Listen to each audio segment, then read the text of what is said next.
Avvalambor assalomu alaykum hammaga. Bugundan boshlab qurilish tashkilotlarining buxgalteriya hisobini yuritish bo'yicha darslarimizni boshlaymiz. Ushbu darslarimiz o'tishidan asosiy maqsad qurilish tashkilotlari buxgalteriya hisobining asosiy xususiyatlarini o'rganish, bilmagan yoki umumlashmagan bilimlarimizni mustahkamlash hamda a, ko'p yechim topilmagan savollarimizga imkon boricha yechim topishdan iborat bo'ladi. Ushbu darslarimiz 12 ta darsga rejalashtirilgan. Dastlabki 8 ta darsda qurilish tashkilotlarining buxgalteriya hisobining yuritishning dastlabki elementlari, tashkil qilish asoslari hamda resurslarni, ya'ni qurilish tashkilotlariga aloqador bo'lgan moddiy hamda ma'naviy resurslarni boshqarish bo'yicha amaliy dars, amaliy hamda nazariy darslarimiz bo'lib o'tadi.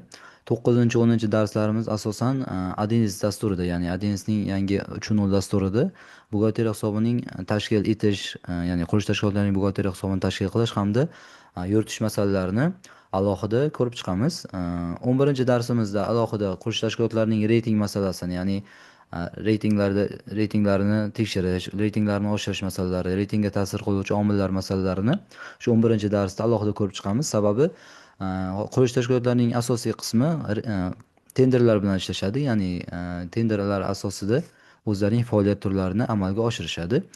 12-darsimizda o'tilgan mavzular bo'yicha yakuniy test qilamiz, ya'ni bilimlarimizni mustahkamlash, yanada o'tilgan mavzularni takrorlab olish masalasida yakuniy test, ya'ni nazorat savollarini ham tashkillashtiramiz. Darslarimiz haftada 2 kun rejalashtirilgandi, seshanba hamda shanba kunlari. Bu hafta salgina ba'zi bir masalalar bo'lib qolganligi sababli darslarimiz o'z vaqtidan chiqib ketdi. Nasib etsa keyingi haftadan hammasi o'z o'rniga tushib ketadi. Xo'p, bugungi dastlabki darsimiz qurilish tashkilotlarining buxgalteriya hisobi subyekti sifati hamda buxgalteriya hisobining asosiy obyektlari, subyektlari, shuningdek buxgalteriya hisobining tashkil etish asoslarini bugun ko'rib chiqamiz. Xo'p, qurilish tashkilotlari deganda o'zi qanday tadbirkorlik subyektlari hayolimizga keladi? Birinchi aytamiz, misol uchun qurilish tashkilotlari sifatida faqat ko'p qavatli turar joy binolarini quruvchi tashkilotlar ko'z o'ngimizga keladi. Lekin u qurishning bitta tarmog'i hisoblanadi xolos. Ya'ni biz bitta turar joy obyektlarini quruvchi korxonani faqat shu qurilish tashkiloti sifatida qaramaymiz. U o'zining sohaviy turlariga bo'linadi. Ya'ni qanaqa?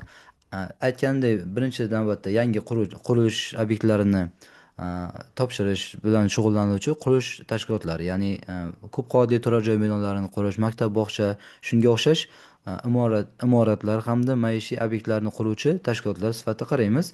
Keyingilari qurilish montaj xizmatlarini ko'rsatuvchi tashkilotlar, ya'ni bularga yo'l qurilishi, gaz quvurlarini ta'mirlash bo'yicha xizmatlar ko'rsatuvchilar, shuningdek obyektlarni remont qilish, fasadlarni ta'mirlash yoki obyektlarni rekonstruksiya qiluvchi tadbirkorlik subyekt, ya'ni o'sha rekonstruksiya qilish faoliyati bilan shug'ullanuvchi tadbirkorlik subyektlari ham faoliyat turlari qurilish tarmoqlariga ichiga kirib ketadi. Ularni ham biz qurilish korxonalari sifatida qaraymiz. Qurilish tashkilotlari sifatida qaraymiz. Shuningdek, qurilish korxonalarining yana bitta tarkiblaridan bittasi qurilish materiallarini ishlab chiqish hamda qurilish bilan bog'liq bo'lgan konstruksiyalarni ishlab chiquvchi tashkilotlarni ham qurilish sohasiga oid bo'lgan korxonalar tarkibiga kiritishimiz mumkin bo'ladi. Xo'p, qurilish tashkilotlarini biz sohaviy sifatida farqlab oldik, ya'ni aynan bitta ko'p qavatli turar joy binolarini quruvchi tashkilotlarni qurilish kompaniyasi demasdan, endi qurilish montaj ishlarini ko'rsatuvchi hamda qurilish bilan bog'liq bo'lgan xomashyo materiallarni ishlab chiqaruvchi, konstruksiyalarni ishlab chiquvchi, shuningdek qurilish jarayonini loyihalarini ishlab chiquvchi tashkilotlar ham qurilish bilan bog'liq bo'lgan tashkilotlar tarkibiga kirib ketadi. Bizlar hammasini qurilish tashkilotlari sifatida bemalol qarashimiz mumkin bo'lib hisoblanadi. Xo'p, qurilish tashkilotlarining larini yana qanaqa farqlashimiz mumkin? Ya'ni aytmoqchi bo'lganim, endi biza sohaviy faoliyat turida farqlab oldik. Endi ularni boshqa tarmoqlar bo'yicha ham farqli jihatlarini ko'rib chiqamiz. Demak, qurilish tashkilotlari aynan soha bo'yicha farqlangandan ya'ni faoliyat turlari bo'yicha farqlangandan tashqari, tashkiliy huquqiy shakli bo'yicha, keyin ixtisoslashtirilganligi bo'yicha, xodimlar soniga qarab, shuningdek ta'sischilar tarkibiga ko'ra ham bir necha turlarga bo'linadi. Bizlar bilamizki, korxonalar tashkiliy huquqiy shakliga ko'ra mas'uliyat cheklangan jamiyatlari, xususiy korxonalar, aksiyadorlik jamiyatlari hamda oilaviy korxonalarga bo'linadi. Uzr, hozir bir daqiqa Telegramdan o'chirib qo'ymasam bo'lmas ekan.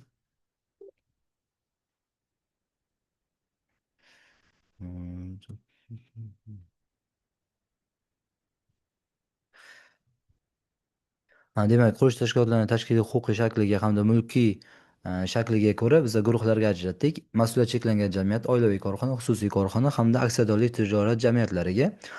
Xo'p, bularni hammasini o'zaro farq qilishlarini hammamizga ma'lum, ya'ni ta'sischilar soniga, ularning tarkibiga ko'ra ushbu ya'ni mas'uliyat cheklangan jamiyat, xususiy korxona, oilaviy korxona hamda aksiyadorlik tijorat jamiyatlari u bir-biridan farq qiladi. Shuningdek, faoliyat yuritish doirasiga hamda ixtisoslashtirilganligiga ko'ra ham qurilish tashkilotlari guruhlarga bo'linadi. Ya'ni faoliyat yuritish doirasi hamda ixtisoslashtirilganligiga ko'ra qurilish tashkilotlari quyidagi guruhlarga bo'linadi.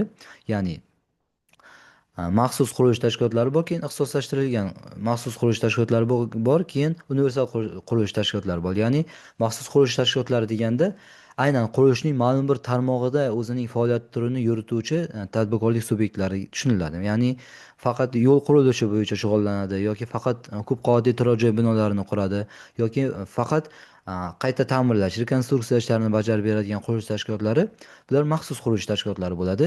Ba'zi bir qurilish tashkilotlari bor, umumiy, ham umumiy qurilish, ya'ni universal qurilish tashkilotlariga bo'lamiz. Ya'ni universal qurilish tashkilotlari deganda bir vaqtning o'zida bir necha tarmoqlarda o'zining faoliyatini amalga oshira oladi bunday qurilish tashkilotlari. Bularga misol qilib keltirishimiz mumkin. Ham ko'p qavatli turar joy binolarini qurishadi, ham alohida yo'l qoplamalarini yetkazib berish xizmatlarini hamda ta'mirlash xizmatlarini ko'rsatuvchi qurilish tashkilotlari bir vaqtning o'zida ham uchta tarmoqni o'z ichiga oladigan qurilish tashkilotlarini biz universal qurilish tashkilotlari sifatida qarashimiz mumkin. Keyin bizamizki korxonalar mikrofirmalarga yirik, o'rta hamda kichik, mikrofirmalarga kichik korxonalar yirik hamda o'rta bizneslarga bo'linishadi. Bular xodimlar soniga qarab hamda yirik aylanmalariga qarab ham ushbu tarmoqlarga bo'linishadi. Ya'ni bularning asosiy farqlanishi o'sha korxonalarni tabaqalashtirish. Ya'ni aylan tashkilotning xodimlar soniga, bank aylanmasiga qarab tashkilotlarni yirik, kichik, ya'ni kichik, yirik hamda o'rta biznes toifalariga ajratiladi. Keyin ta'sischilar tarkibiga ko'ra bilamizki, korxonalar ikkita asosiy guruhga bo'linadi. Mahalliy hamda xorijiy ta'sischilar tarkibiga bo'lgan korxonalar. Mahalliy ta'sischilar tarkibiga ega bo'lgan korxonalar O'zbekiston Respublikasi rezidenti hisoblangan yuridik hamda jismoniy shaxslardan tarkib topadi ta'sischilar tarkibi. Xorijiy ta'sischilar tarkibiga ega bo'lgan korxonalarda esa ta'sischilar tarkibining bir qismi yoki to'liq qismi xorijiy xorijiy rezidentlar, ya'ni yuridik hamda jismoniy shaxslardan iborat bo'lgan korxonalarni biz xorijiy investorlar ishtirokidagi korxonalar sifatida qarashimiz mumkin bo'ladi. Shuningdek, biza boya bo'lib oldik qurilish tashkilotlarini sohalar bo'yicha. Ya'ni ba'zi bir qurilish tashkilotlari bor dedik, alohida xizmat ko'rsatadi. Ba'zi birlari ko'p qavatli turar joy binolarini quradi, ba'zi birlari qurilish materiallarini ishlab chiqaradi, ba'zi birlari qurilish bo'yicha loyihalarni ishlab chiquvchi qurilish tashkilotlari ham bor. Demak, bizlar ushbu qurilish tashkilotlarining qaysi qismida subpodrachik hamda bosh pudratchi so'zlarini ishlatamiz. Bizda asosan agar buyurtmachi bilan to'g'ridan to'g'ri shartnoma qiladigan, ya'ni buyurtmachi kim? O'sha obyektni qurmoqchi bo'lgan yoki qayta ta'mirlamoqchi bo'lgan yuridik hamda jismoniy shaxslar hisoblanadi. Misol uchun oladigan bo'lsak, ma'lum bir davlat tashkiloti o'zining obyektini qayta qurmoqchi yoki ta'mirlamoqchi bo'lsa, u buyurtmachi bo'ladi. Ya'ni buyurtmachi sifatida o'zini obyektini ta'mirlatmoqchi. O'sha holatda ta'mirlash ishlarini olgan asosiy korxona bizada bosh pudratchi hisoblanadi. Ya'ni bosh pudratchi deganda buyurtmachi bilan to'g'ridan to'g'ri shartnoma imzolagan, ya'ni buyurtmachi bilan to'g'ridan to'g'ri pudrat shartnomasini imzolagan qurilish tashkiloti bizada bosh pudratchi sifatida qaraladi. Hamda ushbu shartnoma shartlarida biz qo'shimcha, ya'ni yana yordamchi pudratchilarni ham jalb qilishimiz mumkinligi ushbu, ya'ni bosh pudrat shartnomasida belgilab o'tiladi. Subpodratchilar nima? Ya'ni subpodrat tashkilotlari qanaqa tashkilotlar? Bular asosiy bosh pudratchiga yordamchi xizmat ko'rsatuvchi tashkilotlar. Buni qanday tushunamiz? Misol uchun bizlar ma'lum bir maktab qurish uchun Fan va innovatsiyalar vazirligi bilan alohida shartnoma imzoladik. Fan va innovatsiyalar vazirligi bilan shartnoma imzoladik. Misol uchun, e, Toshkent shahrida yoki Samarqand shahrida ma'lum bir maktab qurish uchun. Unda biz bosh pudratchi sifatida buyurtmachiga o'sha maktabni qurib beramiz. Bu yerda bizlar o'zimiz alohida quruvchi emasmiz. Chunki biz o'sha obyektni alohida olib, o'zimiz qurib sotganimiz yo'q. Shu hisobidan bizlar buyurtmachining taklifiga binoan o'sha obyektni qurib beryapmiz. Shuni hisobiga biz bosh pudratchi hisoblanamiz. Bosh pudratchi hisoblanganimizdan keyin biz asosiy buyurtmachi bilan pudrat shartnomasi imzolab olamiz. Pudrat shartnomasida loyihaning qiymati, xarajatlar tarkibi, loyihani moliyalashtirish jarayonlari, ho'p, asosiy ishtirokchilari to'liq kelishib olinadi. Ushbu kelishuv jarayonida qurilish tashkiloti, ya'ni bosh pudratchi quyidagi shartlarni ham qo'yishi mumkin. Ya'ni qurilishni to'liq o'zi amalga oshira olmagan holatlarda qo'shimcha subpodryadchiklarni jalb qilish orqali qurilishni to'liq davom ettirish huquqini ham olishi mumkin. Bu qanaqa jarayon? Ya'ni qurilish jarayonida bizning quruvchi tashkilotimiz barcha ishlarni bir vaqtning o'zida bajarib bera olmaydi. Ya'ni ma'lum bir texnikalari yo'q. Misol uchun, e, fasad qilish uchun yoki beton qo'yish uchun ma'lum bir texnikalari yo'q yoki ma'lum bir ishchi kuchi yetishmaydi. Ushbu holatda bizlar ya'ni ma'lum bir xizmatlarni ko'rsatish uchun qo'shimcha subpodryadchiklarni chaqirish imkoniyatimiz bor. Ya'ni misol uchun obyektni qurishni boshladik. Biz endi beton qo'yish ishlarini amalga oshirishimiz kerak. Beton qo'yish uchun bizlarda zaruriy texnika yo'q, e, moddiy qiymatdagi aktivlarimiz bo'lmaganligi sababli ushbu jarayonda biz beton qo'yish uchun boshqa tashkilotni yordamga chaqirishimiz mumkin. Ushbu yordamga chaqirilgan tashkilot bizada subpodryadchik tashkilot hisoblanadi. O'sha subpodryadchik tashkilot endi bizlar bilan shartnoma tuzadi. Bizlar asosiy buyurtmachi bilan shartnoma qilayotgan vaqtimizda kelishamiz. Ya'ni biz ba'zi bir xizmatlarni subpodryadchiklar asosida bajaramiz. Ya'ni bizning ba'zi bir qurilish ishlarimizda boshqa tashkilotlar ham ishtirok etadi, ya'ni bajarishda bevosita ishtirok etadi degan ma'noda. Keyinchalik subpodryadchiklar bilan esa biza shartnoma tuzamiz. Ya'ni ma'lum bir beton ishlarida yoki fasad ishlarida ma'lum bizni o'sha qurilish jarayonimizda boshqa tashkilotlar xizmat ko'rsatadigan bo'lsa, ular biza alohida shartnoma tuzib olib ishlashimiz mumkin bo'ladi. A, Yordamchi qurilish ishlarini bajarib beruvchi tashkilotlar subpodryadchiklar deb ataladi.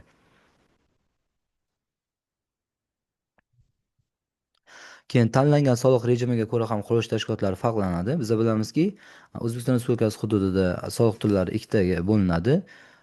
Maxsus hamda umumiy belgilangan soliq rejimlariga bor. Ya'ni aylanmalardan olinadigan soliq hamda qo'shimcha qiymat soliq to'lovchilariga farqlanadi. Xo'p, bizlar aylanmadan olinadigan asosan qurilish tashkilotlari qo'shimcha qiymat soliq to'lovchilari bo'lib hisoblanadi, lekin kichik qurish xizmatlarini ko'rsatuvchi tadbirkorlik subyektlari aylanmadan olingan soliq to'lovchilar ham bo'lishi mumkin. Bu ma'lum bir qonunchilik hujjatlari bilan cheklanmagan, ya'ni qurilish tashkilotlari uchun qo'shimcha qiymat soliq to'lovchisi bo'lish talablari belgilab qo'yilmagan. Xo'p, boya aytganimdek, qurilish tashkilotlarini asosiy 3 ta guruhga bo'lib olishimiz mumkin. Ya'ni umum qurilish ishlari bilan shug'ullanuvchi qurilish tashkilotlari, keyin maxsus qurilish ishlari bilan shug'ullanuvchi qurilish tashkilotlari hamda qurilish ishlab chiqarish xizmatini ko'rsatuvchi yordamchi qurilish tashkilotlari.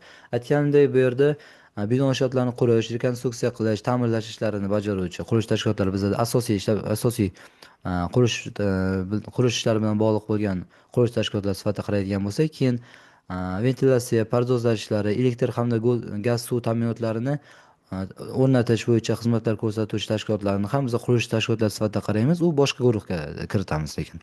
Keyin ishlab chiqarish, ya'ni qurilish mahsulotlarini ishlab chiqarish, konstruksiyalarni ishlab chiqish bilan bog'liq bo'ladigan jarayonlarda ishtirok etuvchi korxonalarni ham biz qurilish tashkilotlari sifatida qaraymiz. Faqat ularni ham alohida guruhlarga ajratib olamiz. Keyin bizada qurilish bosqichlariga bo'linadi. Ya'ni aytib o'tdik, bizlarda qurilish tashkilotlari sohalarga bo'lindi. Ya'ni asosiy obyektlarni quruvchilar, ya'ni turar joy binolari yoki noturar joy binolari obyektlarini quruvchilar, keyin qurilish montaj ishlarini xizmat ko'rsatuvchilar hamda uchinchi sohamiz nima bo'ldi?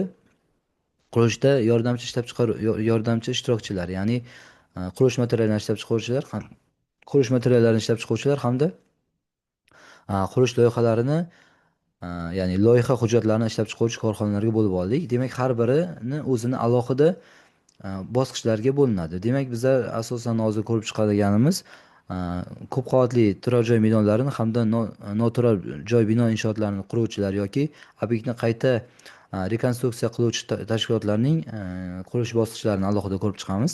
Xo'p, bu qaysi bosqichlardan iborat bo'ladi? Demak, qurilishning dastlabki bosqichi bu loyihalashtirish. Loyihalashtirish qachon amalga oshiriladi? Qurilish uchun ma'lum bir obyekt tanlanganda yoki tender asosida o'sha obyekt yutib olinganda birinchi navbatda qurilishning loyihasi ishlab chiqariladi. Ya'ni loyihada nimalar aks ettiriladi? Loyihada o'sha qurilayotgan obyektning umumiy fasad umumiy ko'rinishlari, obyektga sarflanadigan xarajatlar uchun loyiha smetasi hamda o'sha qurilishning davriyligi, ya'ni davriyligi deganda qachon boshlanadi, qachon tugatiladi, qurilishning o'sha kalendarnik grafigi, ushbu hamma hujjatlarning hammasi qurilishning loyihalashtirish jarayonida kirib ketadi.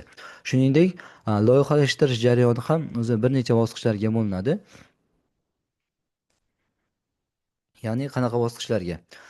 Demak, asosiy loyihani ishlab chiqqanimizdan keyin, ya'ni qurilishning asosiy proyektini ishlab chiqqanimizdan keyin bizlar qo'shimcha ravishda o'sha ushbu proyektni ro'yxatdan o'tkazamiz tegishli tarzda. Ya'ni obyektlarning toifasiga qarab yoki bajariladigan ishlarimizga qarab qurilish tashkilot ya'ni aytganimdek obyektlarning qurilayotgan obyektning hajmiga hamda bajarilayotgan ishning ko'lamiga qarab bizlar qurilish nazorat inspeksiyasi tomonidan ruxsatnoma olishimiz kerak bo'ladi. Ushbu ruxsatnoma olishdan oldin biz loyihalarni ishlab chiqamiz. Loyihalar ishlab chiqilgandan keyin arxitektura rejalashtirish topshiriq olinadi. Ya'ni arxitektura rejalashtirish topshirig'i nima? APZ deyiladi bu narsa. Bu o'sha arxitektura bilan bog'liq bo'ladigan jarayonlarni o'z ichiga oladi. Xo'p, keyingimiz qurilishga tayyorgarlik va uning ta'minot jarayoni. Qurilishga tayyorgarlik hamda ta'minot jarayoni qaysi tartibda bo'ladi? Ya'ni agar bizlar bevosita buyurtmachi bilan to'g'ridan to'g'ri ishlaydigan bo'lsak, aytganimdek pudrat shartnomasida kelishib olinadi. Ya'ni qurishga materiallarni buyurtmachi beradimi yoki quruvchi tashkilotni o'zi qurilish materiallari bilan yoki boshqa moddiy qiymatdagi resurslar bilan ta'minlaydi. Mana shu masalalarni alohida kelishib olinadi. Shuningdek, qurilishga tayyorgarlikning yana bitta bosqichi o'sha yerdagi kommunallarga, ya'ni suv, gaz, svet quvurlariga ulanish bo'yicha texnik xulosa ham olinishi zarur bo'ladi. Ya'ni texnik xulosada nima kelishiladi? Qurilayotgan obyekt qaysi ichimlik suv tarmog'iga ulanadi yoki qaysi gaz quvur tarmog'iga ulanadi yoki qaysi kanalizatsiya quvur tarmog'iga ulanadi. Ushbu hujjatlarni olish ham muhim hisoblanadi. Sababi biz agar mana shu texnik xulosalarni, ya'ni texnik shart deydi bu narsani, o'zi uni ham namunasini ham guruhga tashlab qo'yaman. O'sha ushbu texnik shartlar olinmasdan turib qurish ishlari boshlanmaydi. Ya'ni texnik shartlarda aytganimdek, hali qurilish ishlari boshlanishidan oldin biz aniqlab olishimiz kerak oldindan kanalizatsiya tarmoqlari, suv tarmoqlari, gaz tarmoqlariga qanday ulanamiz hamda qaysi manzildagi yoki qaysi hududdagi asosiy gaz tarmog'i yoki suv tarmog'i bizga yaqinroq ekanligiga qarab hudud gaz aksiyadorlik tijorat jamiyati hamda o'sha suv ta'minoti bilan shug'ullanuvchi maxsus tashkilotlar bizga tarmoq beradi. Ya'ni ushbu joydagi kanalizatsiya quvuriga yoki ichimlik suv quvuriga ulanishlaringiz mumkin degan ma'noda texnik shart beradi. Ushbu texnik shartga asosan bizlar qurilish ishlarini boshlashimiz mumkin bo'ladi. Shuningdek, aytganimdek, qurilayotgan obyektning hajmiga, obyektning rekonstruksiya qilish hajmiga qarab bizlar qurilish uchun alohida ruxsatnoma olamiz. Ya'ni qurilishni boshlash to'g'risidagi ruxsatnoma. Loyiha hujjatlari tasdiqlangandan keyin obyektga kommunal yoki loyiha hujjatlari tasdiqlangandan keyin smetara tasdiqlab olingandan so'ng keyin kommunal tizimlarga ulanish uchun texnik shartlar olingandan so'ng bizlar qurilish ishlarini boshlash uchun ruxsatnoma olishimiz kerak bo'ladi. Qurilish ishlarini boshlash uchun ruxsatnoma MyGov saytidan rasmiylashtiriladi. Unda qurishning asosiy boshlanish davri belgilab o'tiladi. Ushbu qurishning boshlanish davri belgilab berilgandan keyin biz asosiy qurilish montaj ishlarini boshlashimiz mumkin bo'ladi. Ushbu qurilish montaj ishlarini boshlash uchun ruxsatnoma hududiy qurilish nazorati inspeksiyasi tomonidan beriladi. Xo'p, obyektni qurish jarayoni bizlarda keyingi jarayon bo'lyapti. Obyektni qurish jarayoni agar ko'p qavatli turar joy binolarini yoki noturar joy binolarini qurish bo'ladigan bo'lsa, qurishning titul ro'yxati bo'yicha, ya'ni kalendarnik grafik bo'yicha har bitta davrdagi qurilishning bosqichlari alohida ko'rsatib o'tiladi. Ya'ni a, beton qo'yish ishlari, fasad ishlari yoki g'isht terish bilan bog'liq bo'ladigan ishlarning hammasi ketma-ketligida, ya'ni qurilishning titul ro'yxati bo'ladi. U bo'yicha a, qay qaysi bosqichdan keyin qaysi jarayon bajariladi. Ushbu hammasi qurilishning kalendarida, ya'ni qurilish davrlari bo'yicha alohida bo'linadi. Ya'ni aytmoqchi bo'lganim, a, qurilish jarayoni bosqichma-bosqich amalga oshirish jarayonini nazarda tutyapman bu holatda. Keyin oxirgi jarayonimiz qurilish tugallangan obyektni foydalanishga topshirish jarayoni. Xo'p, biz qachon obyektni foydalanishga tayyor deb hisoblaymiz? Aslida biza o'zimiz hal qilmaymiz.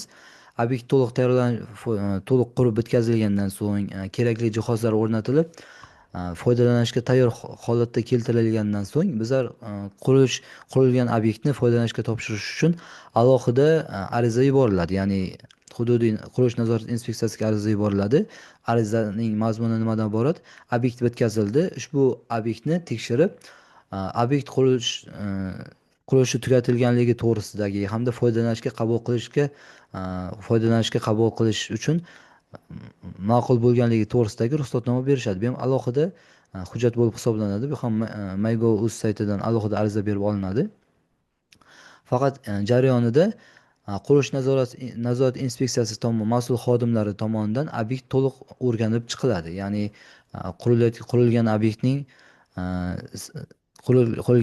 belgilangan loyihalar bo'yicha qurilganligi, qurilishning sifati, o'sha qurilish materiallarining sifati alohida o'rganilib chiqiladi hamda haqiqatda ham o'sha qurilgan obyekt foydalanishga tayyor bo'ladigan bo'lsa, barcha qurilish normalaridan hamda seysmik jihatlarini inobatga olgan holatda qurilgan bo'lsa, keyin o'sha obyektni foydalanish uchun topshirsa bo'ladi.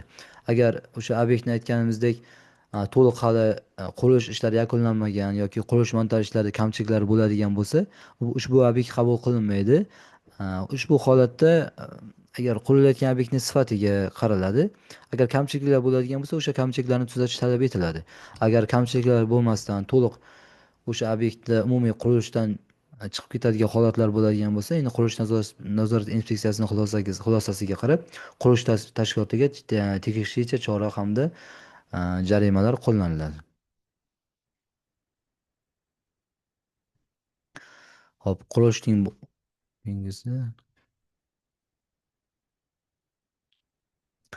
keyin biza bilamizki, qurilish tashkilotlari buyurtmachilar o'rtasidagi shartnomalar imzolashning ham bitta usuli tender. Ya'ni tenderlarda, ya'ni elektron elektron tijorat savdosi deymiz bu narsani. Ya'ni Xariduz, UzX kabi tender saytlari orqali shartnomalar imzolashimiz ham mumkin. Bu yerda asosan buyurtmachilar o'zlarining bajarish kerak bo'lgan ishlarini, ya'ni o'sha bajarish kerak bo'lgan ishlarini taqdim etishadi. Unga asosan o'sha ishni bajara oladigan qurilish tashkilotlari ushbu shartnomalarda, ya'ni ushbu tanlovlarda ishtirok etib, ushbu loyihalarda bemalol ishtirok etishlari mumkin. Faqat bu uchun maxsus o'ziga xos talablar kerak bo'ladi. Ya'ni har bitta qurilish tashkiloti ushbu qurilish tenderlarida ishtirok etishi mumkin. Faqat aytganimdek, ma'lum bir toifalardagi obyektlarni qurish uchun alohida ruxsatnoma yoki litsenziya talab etiladi. Ushbu holatni inobatga olishimiz kerak bo'ladi. Ya'ni har qanday qurilish tashkiloti ushbu tenderlarda ishtirok etishi mumkin, faqat ma'lum bir talablarga javob berish kerak. Ushbu talablar quyidagicha bo'ladi. Ya'ni alohida haqiqatda o'sha qurilish montaj ishlarini bajarish uchun yetarlicha malakali xodimlarga ega bo'lish kerak. Ya'ni quruvchi ustalarga, prorab, ya'ni asosiy qurilishning bosh muhandislariga, qurishni jarayonini tashkillashtira oladigan haqiqiy mutaxassislarga ega bo'lish kerak. Keyingi navbatda ushbu qurilayotgan obyekt uchun yetarli malakaga ega bo'lish kerak. Ya'ni aytmoqchi bo'lganim, Misol uchun hozir tenderda maktab yoki bog'cha binosi qurish loyihasi qo'yilgan bo'lsa, ushbu loyihada oldin ham ishtirok etgan bo'lishi kerak yoki oldin ishtirok etmagan bo'lsa ham ushbu toifadagi obyektni qurishda bevosita ishtirok etgan bo'lishi kerak bo'ladi. O'sha bu ham tenderning muhim talablaridan biri bo'lib hisoblanadi. Shuningdek, bilamizki, tender saytlari asosan byudjet tashkilotlari tomonidan qo'yilgan loyihalar ishtirok etadi. Byudjet tashkilotlari bu yerda asosan markazlashtirilgan mablag'lar hisobiga a, qoplanadi. Bu degani Moliya vazirligi hisobidan qo'yilgan obyektning loyihasi bo'yicha xarajatlar qoplab beriladi. Asosiy qurilish ishlari uchun sarflanadigan xarajatlar uchun avans to'lovlari beriladi. Misol uchun tenderda qurilish tashkiloti loyiha olganidan so'ng loyiha bo'yicha pudrat shartnomasi kelishiladi. Pudrat shartnomasiga ko'ra, misol uchun umumiy loyiha qiymatining qancha foiz miqdoridagi pul oldindan avans qilib olinadi. O'sha avans qilib olingandan keyin qurilish tashkilotlari qurilish ishlari boshlanishi mumkin bo'ladi. Xo'p, shuningdek, tender yana quyidagi talabni qo'yadi. Markazlashtirilgan mablag'dan tashqari qurilish tashkilotlari o'z mablag'lariga ham ega bo'lishi kerak. Sababi ba'zi bir holatlar bo'lishi mumkin, pul tushishida yoki ma'lum bir sabablarga ko'ra yoki Moliya vazirligidan byudjet hisobidan pul mablag'lari tushishda ozroq kechikishlar kuzatilishi mumkin. Ushbu kechikishlar holatlarida tashkilot o'zini qanaqa moliyalashtira oladi? Ya'ni o'zini pul mablag'i bormi yoki o'zini xodimlarini ish haqini berish uchun yetarlicha moddiy resurslarga egami? Ya'ni moddiy qiymatdagi pul resurslariga ega ekanligi ham o'sha reytingda ishtirok etish uchun muhim talablardan biri hisoblanadi. Keyin byudjet oldidagi boqimanda qarzdorliklari ham bo'lmasligi kerak. Ya'ni byudjet oldidagi qarzdorliklarning mavjudligi ham o'sha elektron tenderlarda ishtirok etishga hamda o'sha qurilish tashkilotlarining bevosita soliq hamda qurilish reytingiga bevosita ta'sir qiladigan asosiy omil bo'lib hisoblanganligi sababli ushbu omillarga ham e'tibor qaratiladi. Xo'p, keyingi asosiy vazifalar, asosiy gapiradigan mavzumiz qurilish tashkilotlarining buxgalteriya hisobining asosiy vazifalari nimalardan iborat. Biza bildik, qurilishning asosiy tarmoqlari bor ekan, ya'ni qurilish sohalari bo'yicha. Aytmoqchi bo'lganim,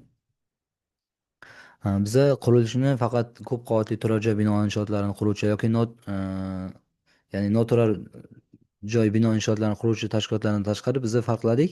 Endi qurilish material ishlarini xizmat ko'rsatuvchi tadbirkorlik subyektlari hamda shuningdek boyagi loyihalashtiruvchi hamda qurilish materiallarini ishlab chiqaruvchi tadbirkorlik subyektlarini ham biza qurilish tashkilotlari sifatida qarashimiz mumkinligini farqladik. Xuddi shunday biz bilishimiz kerakki, buxgalteriya hisobini tashkil qilishdan oldin bizlarning qurilish tashkilotimiz qaysi tarmoqqa kirishini aniqlab olishimiz kerak. Ya'ni bu bizlarning qurilish tashkilotimiz turar hamda noturar joy bino inshootlarini quradimi? Birinchi navbatda aniqlashimiz kerak, bizlarning qurilish tashkilotimiz maxsus qurilish tashkilotimi yoki universalmi? Ya'ni maxsus deganda ma'lum bir sohada faoliyat yuritadimi? Ya'ni faqat turar joy binolarini quradimi yoki faqat yo'l qurilishida ishtirok etadimi? Mana shuni aniqlab olishimiz kerak. Keyin yoki universalmi? Ya'ni universal deganda ham qurilish montaj ishlarini xizmatini ko'rsatadi, ham loyihalashtirish xizmatini ko'rsatadi, ham qurilish materiallarini ishlab chiqaradi. Shunaqa ko'p tarmoqlimi? Mana shuni aniqlab olishimiz kerak bo'ladi. Aniqlab olganimizdan keyin o'sha aniqlab olingan sohalar bo'yicha buxgalteriya hisob siyosatini ishlab chiqamiz. Bilamizki, bizada hisob siyosati asosan 3 guruhga bo'linadi. Ya'ni bizada buxgalteriyaning hisob siyosati, narx siyosati hamda soliq siyosati bor. Xo'p, ushbu 3 ta siyosatning asosiy vazifalari hamda farqli jihatlari nimalardan iborat? Buxgalteriya hisob siyosatining asosiy Buxgalteriya hisob siyosatining asosiy vazifalari bo'lib, buxgalteriya hisobini tashkil qilish asoslari, shu materiallarning hisobining to'g'ri yuritilishi, asosiy vositalar hisobi, ularning hisobga olish, hisobdan chiqarish usullari, pul mablag'lari hamda moliyaviy investitsiyalar hisobini to'g'ri yuritish masalalari bo'yicha tashkilotning o'zining buxgalteriya hisobini yuritishning eng qulay bo'lgan variantlarni tanlagan usullari bo'yicha buxgalteriya hisob siyosati ishlab chiqiladi. Ushbu hisob siyosati rahbariyat tomonidan tasdiqlangandan so'ng ushbu hisob siyosati asosida buxgalteriya hisobi yuritib boriladi. Buxgalteriya hisob siyosatini tashkil qilish masalalari bo'yicha alohida yana darsimiz bo'ladi. Ya'ni hisob siyosatini tuzilishi hamda tashkil qilinish masalasi bo'yicha. Ikkinchimiz bizada soliq siyosati, ya'ni soliq siyosati deganda soliqlarni hisoblab chiqarish, to'lash tartiblarini nazarda tutmayapmiz. Bilamizki, bizlarda buxgalteriya hisobi hamda soliq hisobi farqlanadi. Buxgalteriya hisobida buxgalteriya hisob siyosatiga asosan, ya'ni buxgalteriya hisobining milliy hisob standartlariga asosan belgilangan hisob siyosati asosida buxgalteriya hisobi tashkil qilinadi hamda yuritiladi. Ba'zi bir masalalar borki, soliq hisobi nuqtai nazaridan hisobga olinadi, lekin buxgalteriya hisobi nuqtai nazaridan hisobga olinmaydigan daromad va xarajatlar bo'lganligi sababli ushbu daromad va xarajatlarni aks ettirish uchun bizlarda soliq hisob siyosati ham kerak bo'ladi. Soliq hisob siyosatida biz ko'rsatib o'tamiz. Buxgalteriya hisobini yuritish jarayonida, ya'ni buxgalteriya hisobini yuritish jarayonida emas, soliq hisobotlarini taqdim etish jarayonida haqiqatda buxgalteriyada hisobga olingan, lekin soliqda hisobga olinmagan obyektlarni ko'rsatib o'tamiz. Yoki soliq nuqtai nazaridan hisobga olinishi kerak, lekin buxgalteriya hisobi nuqtai nazaridan hisobga olinmaydigan daromad va xarajatlar, moddiy hamda nomoddiy qiymatli aktivlarni ushbu soliq siyosatida alohida ko'rsatib o'tamiz. Uchinchisi narx siyosati. Narx siyosati bu nima? Xo'p, narx siyosati bilamizki, savdo korxonalari yoki xizmat ko'rsatuvchi korxonalar bo'ladimi? Har birini o'zini sotuv narxi bo'ladi. Ya'ni sotuv narxi deganda o'zining o'zining daromadini ko'rsatuvchi narxlari. Ya'ni aytmoqchi bo'lganim, o'zining tovar va xizmatlarini boshqa tashkilotlarga boshqa yuridik hamda jismoniy shaxslarga sotish jarayonida o'zlarining sotuv narxlarini belgilashadi. Ya'ni o'sha xizmatining narxi qancha. Ushbu holatda narx siyosatini ishlab chiqarish bizlar uchun nimaga o'zi aslida kerak? Narx siyosatini ishlab chiqarish bizga nima beradi? Bizlar bilamizki, tadbirkorlik subyektlari ma'lum bir tovarlarini ba'zida qimmatga, ba'zida arzonga sotishga to'g'ri keladi. Ushbu holat farqlanadi. Ya'ni kimga arzon sotiladi, kimga qimmat sotiladi. Bilamizki, iste'molchilar ham xuddi shunday farqlanadi. Bizada qurilish tashkilotlari o'zi narx siyosati nimaga kerak?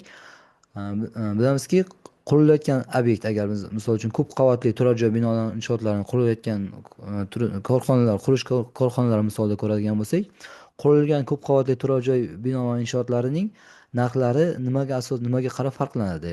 Ya'ni qavatiga qarab, ya'ni xonadon nechinchi qavatda turganligiga qarab, xonaning yorug'ligi, kattaligi, kvadratiga qarab, shuningdek o'sha tanlangan xonadon o'sha ko'p qavatli turar joy bino inshootining qaysi tarafida joylashganligiga qarab, o'sha aytganimdek, past qavatdan ko'ra yuqori qavatlarning narxlari arzon bo'lishiga qarab farqlanadi. Shuni hisobiga biz narx siyosati ishlab chiqishimiz kerakki, ya'ni pastdagi qavatdagi, ya'ni 1-dan 4-qavatdagi uylarimizning narxi bunchadan.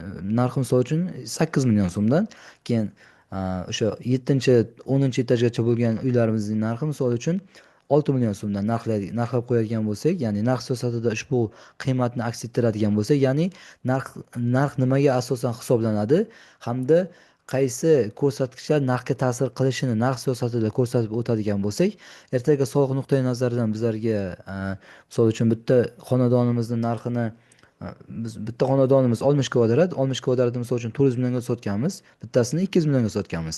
Agar soliq nuqtai nazaridan qaraydigan bo'lsak, nima uchun ikkita bir xil obyektni ikki xil narxda sotdik? Ushbu ikki xil narxda sotganimizni asoslab berishimiz uchun narx siyosati bizlarga asosiy hujjat bo'lib hisoblanadi. Ya'ni narx siyosatida biz nima uchun ikkinchi kvartiramizni 200 millionga sotganligimizni isbotlab beramiz. Ya'ni ikkinchi kvartiramiz ham yuqori etajda joylashganligi, xonaning yorug'ligiga ta'sir etuvchi quyosh tushishi bilan bog'liq bo'lgan holatlarni ham yoritib o'tishimiz mumkin. Shuningdek, aytib o'tishimiz mumkin, yuqori etajlarda teplый pol qilinmagan deyishimiz mumkin yoki boshqa masalalar bo'lishi mumkin. Ularning hammasi narx siyosatida aniq ko'rsatib o'tilgan bo'ladi. Shunga asosan bizlardan soliq ertaga ortiqcha yuklamalarni so'ramaydi. Shuning uchun bizlarda narx siyosati ham qilinadi. Demak, bizlarda 3 ta siyosat bo'ldi. Birinchisi buxgalteriya hisob siyosati, ikkinchisi soliq siyosati, uchinchisi esa narx siyosati bo'ldi. Mana shu 3 ta siyosat buxgalteriya hisobining asosiy tizimi bo'lib ishlab chiqadi. Xo'p, ushbu siyosatlarni kim ishlab chiqadi? Demak, bilamizki, buxgalteriya hisob siyosatini bosh buxgalter hamda rahbar o'sha kelishgan holatda buxgalteriya hisob siyosatini ishlab chiqishadi. Xo'p, soliq siyosatini o'sha malakasi yetadigan darajada bo'ladigan bo'lsa, o'sha buxgalteriya rahbar o'zaro ishlab chiqishi mumkin. Narx siyosatini iloji boricha marketing o'sha bo'lim xodimlari bilan ishlab chiqish kerak bo'ladi. Chunki narx masalasiga aytganimizdek bir necha omillar ta'sir qilganligi sababli qaysi omillar ta'sir qiladi, o'sha qanaqa holatlarda o'sha narx ko'tarilishi bo'ladi, o'sha holatlar narx siyosatida alohida aks ettirib ketilsa yaxshi bo'ladi. Keyin bu hisob siyosatini ishlab chiqqandan keyin qurilish ishlarining asosiy ishtirokchilari, ya'ni asosiy ishtirokchilarni aniqlab olishimiz kerak. Ya'ni bu jarayonni aytishimiz mumkin. Biz aytdik, qurilish tashkilotimiz qanaqa sohada yuritadi, ya'ni maxsusmi yoki universal qurilish tashkilotimi? Agar maxsus qurilish tashkiloti hamda aytgandek yoki ko'p qavatli turar joy bino inshootlarini qurish yoki yo'l qurilishi sohasida o'zining faoliyatini amalga oshiradigan qurilish tashkiloti bo'ladigan bo'lsa, asosiy ishtirokchilari kimlar? Buni aniqlab olishimiz kerak. Ya'ni bizlar to'g'ridan to'g'ri o'zimiz o'sha obyektni quramizmi yoki kimdir bizga buyurtma berdimi o'sha obyektni qurish bo'yicha. Agar bizga kimdir o'sha obyektni qurish bo'yicha buyurtma beradigan bo'lsa, o'sha obyektni qurish jarayonida ishtirokchilar alohida bo'ladi. Agar biza o'sha obyektni o'zimiz quradigan bo'lsak, unda ishtirokchilar alohida tarkiblanadi.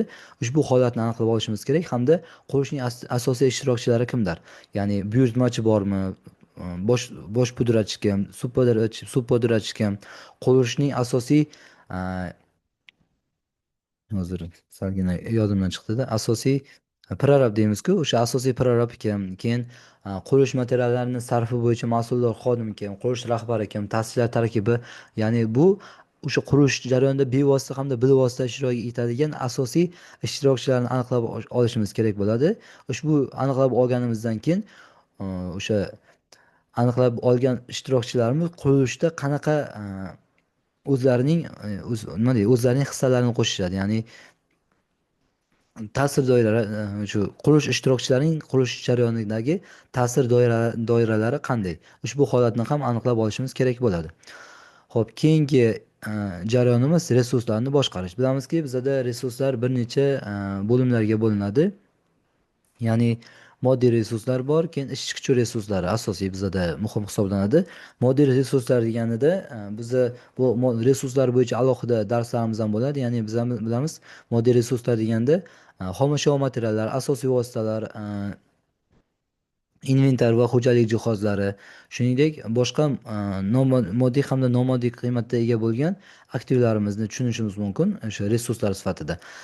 Keyin ularning har birining o'ziga xos xususiyatlari bor. Ya'ni biz bilamiz, xomashyo materiallar qurilishga qachon keladi, qachon ishlatiladi, o'sha ishlatilgandan so'ng qanaqa hujjatlashtirish kerak, haqiqatda ishlatilganligi bilan qurilishga qanaqa haqiqatda ishlatilgan materiallar bilan qurilish o'zi qanaqa materiallar xarid qilyapti, o'sha bilan bog'liq bo'ladigan muammolarni yechimini ko'rish ham buxgalterning asosiy vazifasi sifatida qaraladi. Xo'p, keyin asosiy vositalarga kiradigan bo'lsak, asosiy vositalar o'zi qurilish tashkilotlari qanaqa asosiy vositalar tarkibi bor, o'zi qurilish tashkilotlari qanaqa asosiy vositalardan foydalaniladi. Hop, ba'zi bir asosiy vosita ijaraga olingan bo'lsa, ijaraga olingan asosiy vositalarning hisobi qanaqa yuritiladi? Hammasi buxgalteriya hisobining asosiy vazifalari bo'lib hisoblanadi mana shu qurilish tashkilotlari uchun. Shuningdek, bizda bilamiz, ikkinchisi mehnat resurslari bor. Mehnat resurslari qurilish tashkilotlari uchun ham muhim hisoblanadi. Ya'ni muhimligi qay darajada? Biz bilamizki, qurilish jarayoni boshqa tashkilotlarga nisbatan mehnat jarayonlari brigada, ya'ni kollektiv asosda ishlash bilan ham farqlanadi. Ya'ni brigada shaklida ish qanaqa tashkil etiladi? Brigada asosida o'zi ish tashkil qilish qanaqa tushuniladi? Misol uchun, qurilishda hozir fasad ishlari ketayotgan bo'lsa, misol uchun shkaturka qo'yish, ya'ni misol uchun obyektni shkaturka qilish masalasi ketayotgan bo'lsa, umumiy 5000 kvadrat joy shkaturka qilinishi kerak bo'ladigan bo'lsa, bizda qilishimiz mumkin ikki xil ish tartibida. Ya'ni xodim olishimiz mumkin. Bizamizki, bizda mehnatga haq to'lash farqlanadi. Ya'ni kunlik bo'lishi mumkin, bajarilgan ishlar hajmiga ko'ra bo'lishi mumkin yoki umumiy ish hajmiga ko'ra ham biza xodimlar bilan bevosita kelishimiz mumkin. Qurilish tashkilotlari asosan kelishadi qanaqa ko'rinishda? Brigada shaklida kelishadi. Ya'ni misol uchun ma'lum bir jamoa, mehnat jamoasi, ya'ni brigada umumiy 5 ming kvadrat obyektni shkaturka qilishni umumiy kelishadi. Misol uchun 500 million so'mga o'sha 5 ming kvadrat obyektni umumiy to'liq shkaturka qilishni kelishadi. Xo'p, endi ularga biza qanaqa ko'rinishda haq to'laymiz? Ya'ni umumiy qurish ishlari tugagandan so'ng umumiy 500 millionni umumiy beramizmi? Ya'ni misol uchun 2 oy davomida qurish montaj ishlari bajarilgan bo'lsa 2 oydan keyin pulni beramizmi yoki boy xodimlar bilan har oyni oxirida hisob kitob qilamizmi yoki har haftada bajargan ishiga qarab, misol uchun 5000 bir haftada misol uchun 300 kvadrat bajargan bo'lsa o'sha bajargan ishiga qarab haq to'laymizmi? Mana shu masalalar ham qurilish mana shu masalalar ham buxgalteriya hisobining asosiy vazifasi sifatida qaraladi hamda kelishuvga binoan amalga oshiriladi. Shuningdek, xodimlar bilan tuziladigan mehnat shartnomalari qay tartibda tuziladi? Keyin brigada shaklida misol uchun yana bitta narsa bor. Brigada bir oyda misol uchun 300 million ish bajaradigan bo'lsa ham brigadada ishlaydigan 10 ta xodim bo'ladigan bo'lsa 10 ta xodim bir xil ish haqi oladimi yoki bajargan ishiga qarab ish haqi oladimi? Mana shu masalalar ham borda. Ya'ni brigadada 10 ta xodim bo'ladigan bo'lsa, ba'zi bir brigadalar bor. Teng aytganimdek, misol uchun qancha haq oladigan bo'lsa, har bitta xodimi, brigadaning har bitta xodim bir xil hisobida oylik olishadi. Lekin ba'zi bir brigadalar bor, misol uchun xodim o'sha brigadadagi xodimning lavozimi, ish tajribasi, malakasi yoki bajargan ishiga qarab oylik ish haqi o'zgarib turadi. Ya'ni shuni hisobiga buxgalterga yana bitta muhim vazifa yuklatiladi. O'sha brigadada bajarilgan ish bo'yicha o'zi haqiqatda har bitta xodim o'zi qancha oylik oldi, o'sha xodimga qancha oylik hisobladi. Bu nima uchun kerak? Jismoniy shaxslardan olingan daromad soliq hisob kitobini to'g'ri yuritish hamda to'g'ri hujjatlashtirish masalalari bo'yicha qilinadi. Xuddi shu bo'yicha bizlarda mehnat resurslarini boshqarish ham salgina qiyinchilik tug'diradi. Ushbu mehnat resurslarini boshqarish bo'yicha ham alohida darsimiz bo'ladi. Ya'ni qurilish tashkilotlari xodimlarni ishga qabul qilishdan tortib, o'sha xodimlar bilan hisob-kitoblar, jismoniy shaxslardan olingan daromad soliq hisob-kitobida ushbu xodimlarning ish haqlarini hisobotlarda to'liq aks ettirish masalasi ham alohida dars qilib o'tiladi. Shuning uchun hozir umumiy ma'lumotlarni berib o'tishga harakat qilyapman. Keyingi buxgalteriya hisobining qurilish tashkilotlari buxgalteriya hisobining asosiy vazifalaridan biri hujjatlashtirish. Hujjatlashtirish ham bizlar uchun juda muhim hisoblanadi. Ya'ni o'zi aslida buxgalteriya uchun asosiy vazifasi hujjatlar asosida moliyaviy hisobotlarni shakllantirish. Ya'ni buxgalteriyaning hozir vazifasi asosan soliq hisobotlarini yuborish bo'lib qolgan u. Lekin bizlarning asosiy vazifamiz aniq hujjatlarga asoslanib moliyaviy hisobotlarni tayyorlash hamda uni o'z foydalanuvchilariga vaqtida hamda ko'rsatkichlarni aniq holatda taqdim etish buxgalterning asosiy vazifasi bo'lib hisoblanadi. Biz ushbu jarayonda hujjatlarga tayanamiz.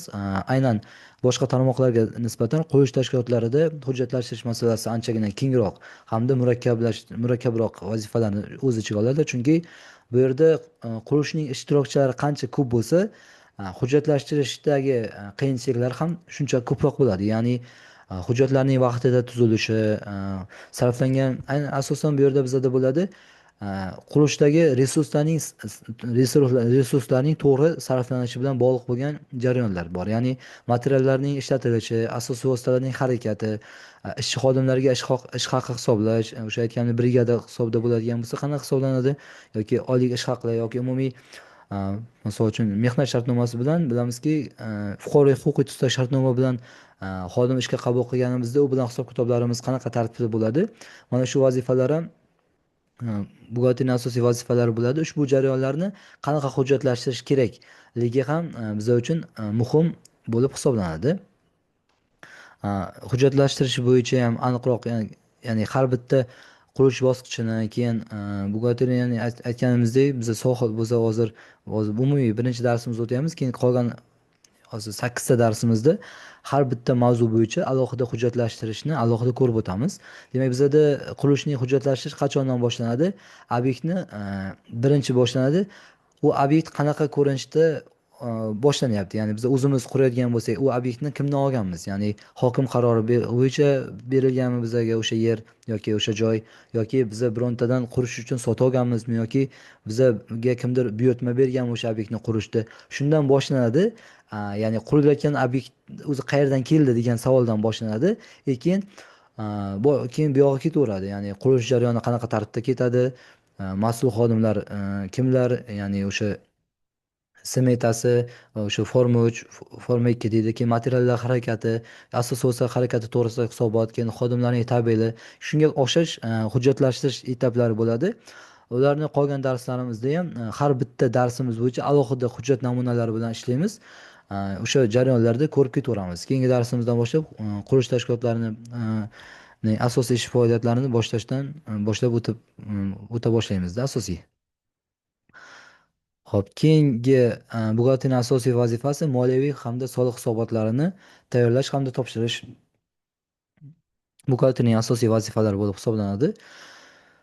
Bu bo'yicha ham alohida dars rejalashtirib, shu mavzu tarzida, ya'ni o'sha moliya hisobotlari qanaqa tayyorlanadi, soliq hisobotlari qanaqa tayyorlanadi, korxona o'sha qurilish tashkilotlari qanaqa daromad ko'radi, qachon daromad ko'radi, daromadlari qanaqa soliq hisobotlarida aks ettiriladi, o'sha daromad va xarajatlarni qanaqa to'g'ri hisoblash mumkin, hamda o'sha kechiktirilgan daromad va xarajatlarning hisobi, o'sha materiallarning sarflanishi bilan bog'liq bo'lgan jarayonlar, o'sha ya'ni daromad va xarajatlarni to'g'ri hisobotlarda aks ettirish hamda moliyaviy hisobotlarni to'g'ri moliyaviy hamda soliq hisobotlarini to'g'ri tashkillashtirish bo'yicha ham alohida dars tashkillashtiramiz. Bu umumiy buxgalterning o'sha vazifalari sifatida qaraladi. Biz hozir umumiy ma'lumotlarni berishga harakat qilib o'tdim. Keyingi darslarimizdan aytganimdek, biz kelishganimizdek 12 ta dars bo'ladi. Ushbu 12 ta darsning dastlabki 8 ta darsi bo'yicha to'liq buxgalteriya, qurilish tashkilotlarining buxgalteriya hisobining nazariy jihatlarini hamda o'shalarning amaliyotdagi harakatlarini hujjatlar asosida ko'rib chiqamiz.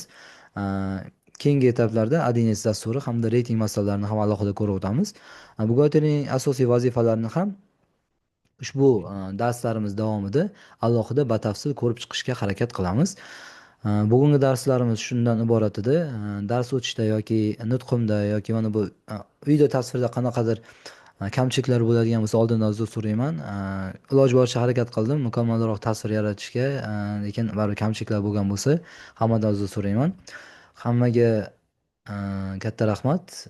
Agar kamchiliklarim bo'ladigan bo'lsa yoki biron bir yutug'im bo'ladigan bo'lsa ushbu darsda agar izohda yozib ketsalaringiz xursand bo'lardim, chunki u menga xatolarimni tuzatishim uchun imkoniyat beradi, hamda agar yutug'im bo'ladigan bo'lsa, demak mana shu sohada ozroq bo'lsa ham malakam borligini o'zimda his qilgan bo'laman-da. Agar ozroq bo'lsa ham izoh yozib keta olsangizlar videoni tagida, videoni ko'rib o'zim uchun ancha yaxshi bo'lardi. Sizlarga ham katta rahmat.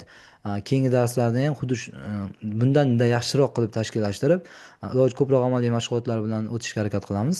E'tiborlaringiz uchun rahmat hammaga.